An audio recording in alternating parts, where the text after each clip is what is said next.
बांकीपुर पर बीजेपी की पहली प्रतिक्रिया आ गई है। जनता का जनादेश स्वीकार है, कह रहे हैं विजय सिन्हा। विजय सिन्हा कह रहे हैं कि जो जनादेश दिया हम उसे स्वीकार करते हैं, हम ईवीएम पर ठीकरा नहीं फोड़ेंगे, लोकतंत्र में हम विश्वास करते हैं। जरा सुनिए क्या कह रहे हैं विजय सिन्हा। ये लोकतंत्र की भूमि है और जनता के जनादेश को भारतीय जनता पार्टी हमेशा शिरोधार्य की है। हम कभी भी ठीकरा चुनाव आयोग या ईवीएम पर नहीं फोड़ते हैं, ये विपक्ष के लोगों के तरह। लोकतंत्र में हम विश्वास करते हैं, संवैधानिक संस्था का हम सम्मान करते हैं और जनता के जनादेश को हम स्वीकार करते हैं।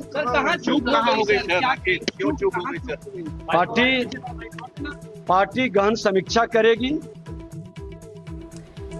तो नीरज जी, आपने सुना विजय सिन्हा कह रहे हैं कि हम समीक्षा करेंगे, हम ईवीएम पर ठीकरा नहीं फोड़ेंगे। यानी अपने एक रिएक्शन से उन्होंने बाकी जो प्रतिद्वंदी हैं उनको भी एक संकेत दे दिया, उनको भी एक निशाने पर ले लिया। बिल्कुल, मैंने भी नीरज जी, बड़ी बात यह है कि क्या इस पर आप सवाल उठाने की स्थिति में होते? आप एक आम तौर पर यह धारणा है कि जहां पर सत्ता में सरकारें रहती हैं, उपचुनाव होता है, वही सरकारें जीतती हैं, लेकिन यहां पर प्रशांत किशोर आए, उन्होंने एकदम से खेल बदल दिया है, इस पर क्या सवाल आप उठाते? नहीं, इसका तो बड़ा स्पष्ट है कि जो ये लोग आरोप लगाते थे कि ईवीएम में सेटिंग करते हैं, चुनाव से सेटिंग करते हैं, वो हम लोग नहीं करते, ये बड़ा स्पष्ट हो गया। मैं कह रहा था कि उपचुनाव की आवाज कितनी दूर तक जाती है ये समझिए। उपचुनाव का मुद्दा कोई राज्यव्यापी मुद्दा नहीं होता, कोई देशव्यापी मुद्दा नहीं होता, कोई इसमें लहर नहीं होता। और 2020 आम चुनाव जब बिहार में एनडीए जीती थी, उसके ठीक 2 साल बाद 2022 में बोचहा में बिहार में उपचुनाव हुए थे। वहां मेरे प्रत्याशी, भाजपा प्रत्याशी को करारी हार मिली थी, 36,600 वोट से हार गए थे। और इसी तरह से जो विरोधी पार्टियां हैं वो हल्ला मचा रही थी, नैरेटिव सेट करना चाह रही थी कि जनादेश सरकार के खिलाफ है, जन आक्रोश है सरकार के खिलाफ, लेकिन ऐसा कहीं कुछ नहीं था। 2025 में जब फिर चुनाव आया, हम लोग शानदार तरीके से जीते। तो ठीक है, जनता ने उन्हें आशीर्वाद दिया है, तो वो भी शिरोधार्य, हार भी हमें स्वीकार है, जीत भी हमें स्वीकार है। संघर्ष हमारा करना काम था, संघर्ष हम करते रहेंगे आगे भी। जनता के लिए जो काम बांकीपुर के लिए जो माननीय नितिन जी ने किया, उसको भी हम आगे बढ़ाते रहेंगे, उससे भी कहीं कोई रोक टोक नहीं होगा। इसमें कहीं कोई संशय, यूपी में भी हुआ था साहब, योगी जी के मुख्यमंत्री बनते ही उपचुनाव वहां हुआ था, केशव प्रसाद मौर्य उपचुनाव में हार गए थे। वहां भी लोग तरह तरह का नैरेटिव बनाने का प्रयास किए, लेकिन फिर अगले आम चुनाव में क्या हुआ, प्रचंड जीत से भाजपा वहां वापस आई। देखिए नीरज जी, बड़ी दिलचस्प बात यह है कि जिस दिन वोटिंग होनी थी उससे एक दिन पहले प्रभाकर हमारे साथ जुड़े हुए हैं, वो बेहतर बताएंगे। प्रभाकर, जिस दिन वोटिंग होनी थी उससे एक दिन पहले थाने बैठे थे प्रशांत किशोर और कह रहे थे मेरे जो कार्यकर्ता हैं उन्हें हिरासत में ले लिया गया और किस तरह से हमें तंग किया जा रहा है, ये सब आरोप भी लगे। लेकिन आज वो सारे आरोप अब एक तरफ हो गए क्योंकि एक बड़ी जीत प्रशांत किशोर के लिए। अब बीजेपी कह रही है देखिए यही तो लोकतंत्र है, हम कोई छेड़छाड़ ना ईवीएम से करते हैं ना कोई प्रशासनिक तंत्र से करते हैं। देखिए, जब प्रशासनिक तंत्र के छेड़छाड़ के आरोप की बात है तो प्रशांत किशोर ने लगाए थे और उसे पूरी दुनिया ने देखा था। सोशल मीडिया पे हमने देखा था कैसे पटना के जक्करपुर थाने में पूरे रात जो है वो ड्रामा चला था। 18 लोगों को प्रशांत किशोर के जो लोग हैं उन्हें हिरासत में लिया गया था, अलग अलग जगहों से उठाया गया था, जिसके बाद प्रशांत किशोर खुद थाने में पहुंचे थे। हालांकि इन चीज़ों का क्या वोट पे असर पड़ता है और क्या ये एक घटना से इतनी बड़ी जीत होती है? नहीं, ऐसा नहीं है, बिल्कुल ऐसा नहीं है। सोशल मीडिया पे आप इसे दिखा सकते हैं, लोगों को उसकी जानकारी होती है, लेकिन ये जो जीत है और काफी बड़ी मार्जिन से जीत की तरफ जा रहे हैं ये। हालांकि अभी इस जीत नहीं बोलेंगे इसलिए कि अच्छा प्रभाकर, आपके पास वापस आएंगे हम। एक और दिलचस्प प्रतिक्रिया यहाँ पर हम दिखाते हैं। देखिए, यहाँ पर चुनाव हुआ, प्रशांत किशोर और बीजेपी के बीच में तगड़ा मुकाबला दिखा, लेकिन सवाल ये कि आरजेडी यहाँ पर कहाँ थी? मीसा भारती की एक दिलचस्प प्रतिक्रिया यहाँ पर आई है। वो कह रही है कि ये जो चुनाव हुआ इसके अंदर बीजेपी के असली उम्मीदवार प्रशांत किशोर थे, पीके को बीजेपी का असली उम्मीदवार वो बता रही है। आप जरा देखिए क्या कहा उन्होंने। आरजेडी सांसद मीसा भारती हमारे साथ हैं। बांकीपुर बीजेपी का गढ़, राष्ट्रीय अध्यक्ष की सीट पर उपचुनाव और बीजेपी हार गई, पीके जीत रहे हैं, क्या मैसेज है बांकीपुर का आपके लिए? देखिए, जो अभी बांकीपुर में उपचुनाव हो रहा है, मतलब मीडिया में और सब लोग ये जानते हैं कि वो भारतीय जनता पार्टी के राष्ट्रीय अध्यक्ष ने वो सीट छोड़ी है, वहाँ से वो एमएलए थे और अभी वो केंद्र में आ गए हैं, राज्यसभा के सदस्य हैं और राष्ट्रीय अध्यक्ष हैं और बीजेपी का गढ़ कहा जाता है। अभी भी वहाँ से जो सांसद हैं वो रविशंकर प्रसाद जी हैं वहाँ के, और इसके बावजूद बीजेपी उम्मीदवार की हार हो गई। लोग बात कर रहे हैं कि भारतीय जनता पार्टी के उम्मीदवार की हार हुई है। ये सही बात है कि भारतीय जनता पार्टी का जो कैंडिडेट था नीरज सिन्हा जी, उनकी तो हार जरूर हुई है, लेकिन असल में ये भारतीय जनता पार्टी की जीत हुई है। कैसे? प्रशांत किशोर जी जो जीत रहे हैं वो भारतीय जनता पार्टी के मदद से ही जीत रहे हैं।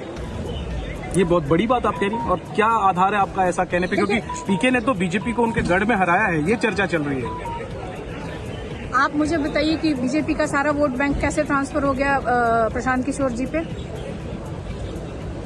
और आप वहां पे आप देखिए किस तरह से उम्मीदवार बार बार चेंज किया गया। आप गढ़ कहा जाता है, आप 30, 35, 40 सालों से वो वहाँ पे भारतीय जनता पार्टी के लगातार जो लोग रहे हैं वो जीतते आ रहे हैं। बीजेपी ने पीके को जिताया है, ये आप कह रही हैं? बिल्कुल बिल्कुल, भारतीय जनता पार्टी के ही उम्मीदवार, असली जो कैंडिडेट अगर कहा जाए तो वो प्रशांत किशोर जी हैं भारतीय जनता पार्टी के। तो फिर ऐसे में ये सवाल उठता है कि आरजेडी जो, हालांकि वो सीट आप लोग नहीं जीतते थे, लेकिन फिर भी जो जैसा परफॉर्मेंस रहता था प्रदर्शन आरजेडी का वैसा नहीं रहा। आप लोग तीसरे स्थान पे रहे और बहुत बुरा प्रदर्शन किया। क्या ये चिंता की बात है आरजेडी की? बिल्कुल, किसी भी दल के लिए चिंता की बात है, लेकिन इसमें आप देखिए कि जो बांकीपुर में उपचुनाव हो रहा था, आप वोटिंग परसेंटेज भी बहुत हो रहा था कि 4 के अराउंड कहीं पे रहा। और दूसरा कि लोग इतना उत्साह से उपचुनाव को नहीं लेते हैं, उत्साह के ऊपर के इतना चुनाव में नहीं जाते हैं।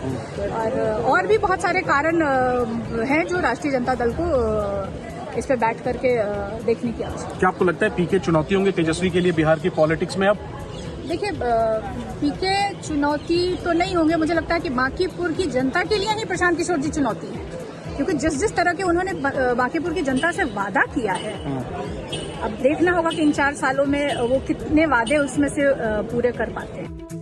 देखिए, अब एक इंटरेस्टिंग बात यह है कि मीसा भारती को आप सुन रहे थे। मीसा भारती कह रही है कि ये बीजेपी के ही उतारे हुए कैंडिडेट है और बीजेपी ही की एक तरह से जीत है। वहीं उनकी छोटी बहन रोहिणी आचार्य का एक पोस्ट आया है जिसमें वो पीके को बधाई दे रही हैं। वो नाम लिए बिना कह रही हैं कि नतीजे से फिर ये साबित हो गया कि जीत उसकी जरूर होती है जो लगातार लड़ता है, जनता से निरंतर जुड़ाव रखता है।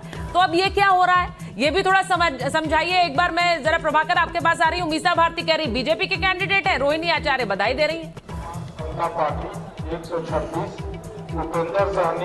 देखिए, मीसा भारती जो कह रही हैं, मेरा मानना है कि वो बिल्कुल बिना सर पैर की बात है और उसका कोई उससे मैं उसे सीरियसली नहीं लेता, क्योंकि भारतीय जनता पार्टी प्रशांत किशोर को सपोर्ट करेगी, अपने राष्ट्रीय अध्यक्ष की सीट हरवाएगी और अपने वोट को ट्रांसफर करेगी। ये बेफजूल की बातें हैं जिसका कि कोई मतलब नहीं है। और मेरा मानना है कि मीसा भारती की इतनी राजनीतिक समझ भी रही है कि इस तरह की चीज़ों की वो विवेचना कर सके।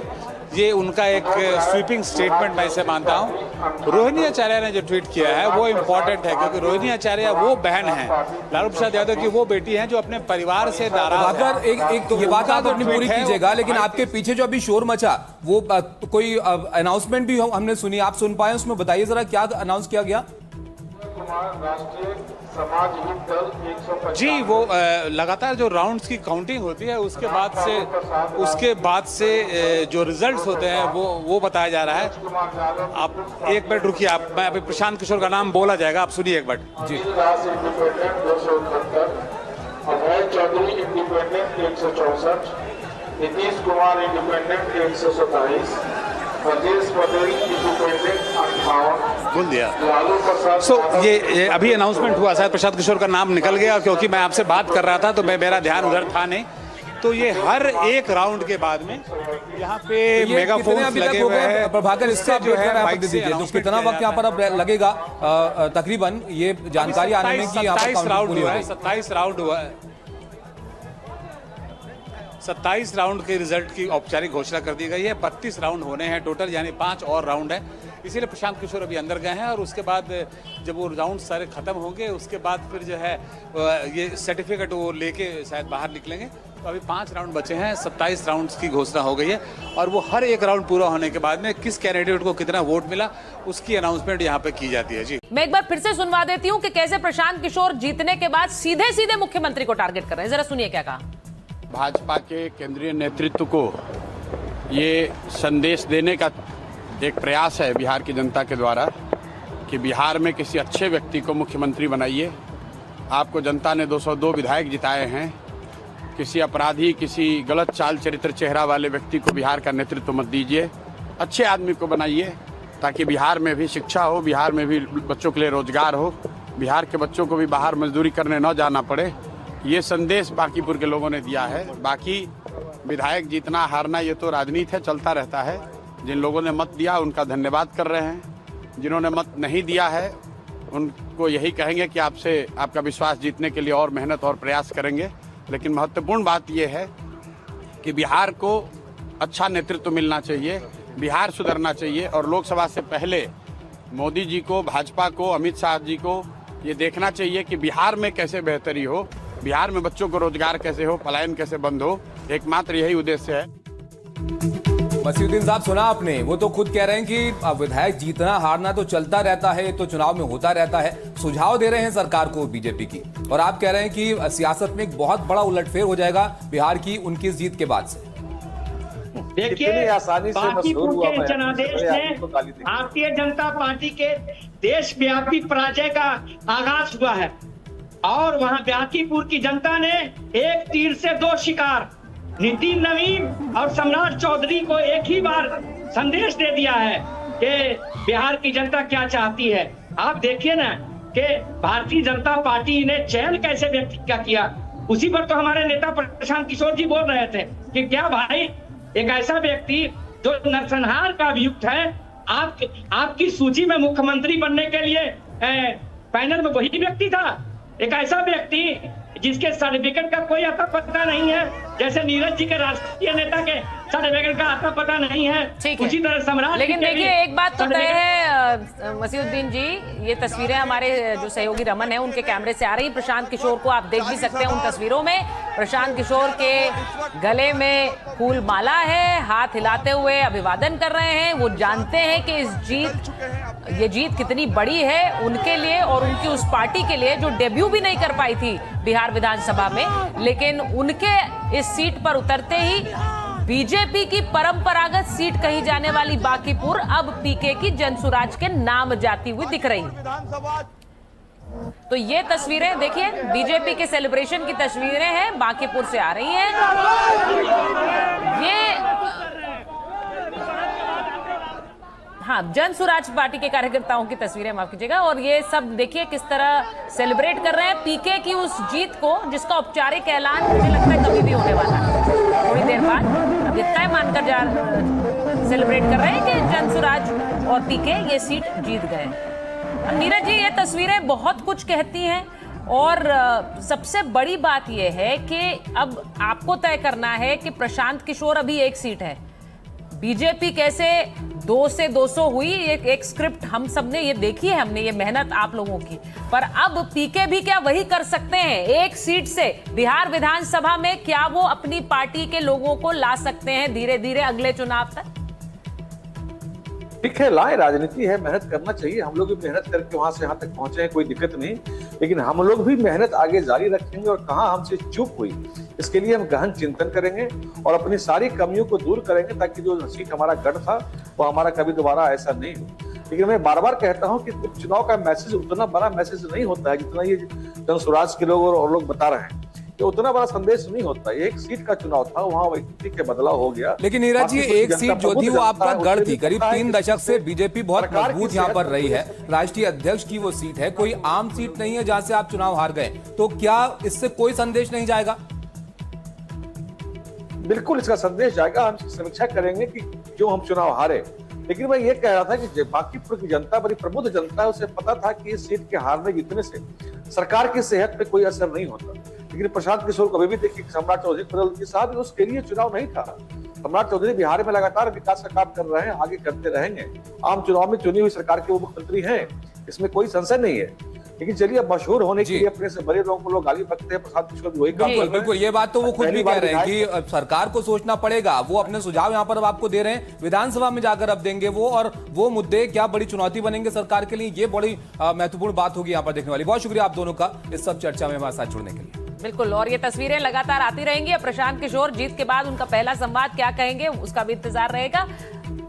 फिलहाल एक छोटा सा ब्रेक ले रहे हैं, लेकिन इस खबर पर बने हुए क्योंकि 4 राउंड ही बाकी रह गए, ये हमें बताया जा रहा है, तो इस खबर पर बने हुए हैं।